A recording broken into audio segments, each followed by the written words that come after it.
Hi hello నమస్తే. మా అత్తమ్మకి స్వాగతం అండి. ఈరోజు క్యారెట్ కీర్ చేస్తున్నానండి. ఈ క్యారెట్ కీర్ ఇంట్లో ఉన్న ఐటమ్స్తో ఈజీగా 10 మినిట్స్లో చేసుకోవచ్చు. క్యారెట్ కీర్ తయారు చేసుకునే విధానం చూపిస్తాను రండి. క్యారెట్లు తీసుకుని కుక్కర్లోను 3 విజిల్స్ వచ్చే వరకు ఉడకబెట్టుకోవాలి. ఉడికించిన క్యారెట్ని ఇలా మిక్సీలో మెత్తగా గ్రైండ్ చేసుకోవాలి.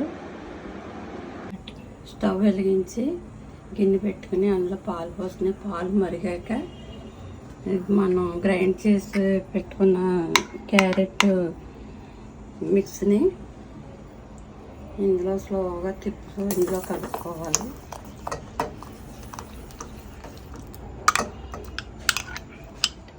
ఈ మిశ్రమాన్ని ఇలా తిప్పుతూ స్లోగానే కొంచెం ఇది చిక్కబడేదాకా ఇలా తిప్పుతూ ఉండాలి. క్యారెట్ మిల్క్ చిక్కబడింది. ఇప్పుడు చిక్కబడిన తర్వాత పంచదార వేసుకోవాలి.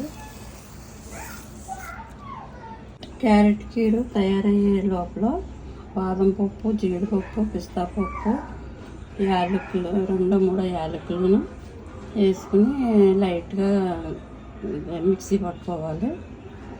గ్యాస్ ఆఫ్ చేసి గ్రైండ్ చేసుకున్న డ్రై ఫ్రూట్స్ ఇందులో వేసుకోవాలి.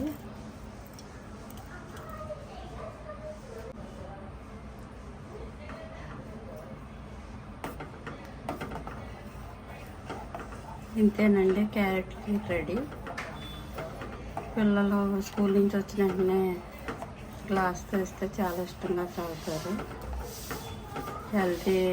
హెల్తీ కీర్ కూడాను.